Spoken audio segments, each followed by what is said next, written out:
More Americans are at risk for cyber attacks than ever before. Just this year, a cyber attack at a payroll company, Kronos, impacted 8 million Americans. And last year, Colonial Pipeline, a company that carries gasoline and jet fuel to the southeast, had to pay hackers $4.4 million to gain control of its system. And new tonight, farmers may be the next target. Joining us now is Jose Orench. He is an agent and former FBI agent and current president of Orench Consulting. Before that, he was an engineer for NASA for 12 years.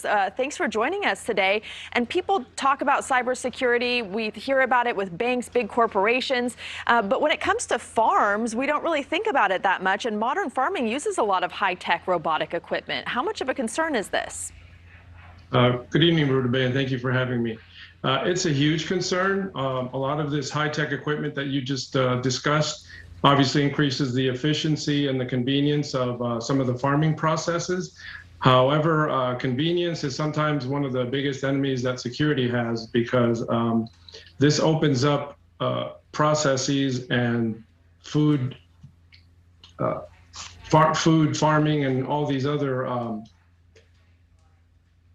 vulnerabilities that could occur because of the access that criminals can have to farms, whereas before the internet and the ability to have all this technological equipment connected to our farming equipment, it was a lot more difficult to impact the food chain. Yeah, this is supposed to make our life easier, right? And we're just seeing all of these attacks that happen. What impact would a farm cyber attack have on America's food supply overall? Well, two of the problems with a food attack would be ransomware, obviously, where you would shut down a facility and shut down the ability for that facility to produce and deliver food to the country.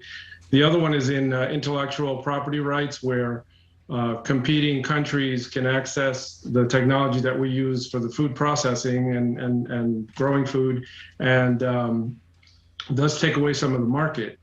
And the worst case scenario is to wreck America's status as a trusted food exporter and to undermine domestic confidence in the food supply. And these companies that are hacked, often they just pay the ransom so they can just get on with business. But for farmers, that may not always be possible. So what does the farmer do? So for small farms, they need to be proactive. And two things they need to be looking at. Well, first of all, they need to go to a reputable cybersecurity company and make sure that they invest in prevention and also in recovery. And when we talk about recovery, have backup systems, have redundant processes where they, if one of their computer systems or network systems is shut down, they can quickly pick up, upload their backups and continue their work. Thank you for watching. Click the red subscribe button below so you can get more of NewsNation's fact-driven, unbiased coverage.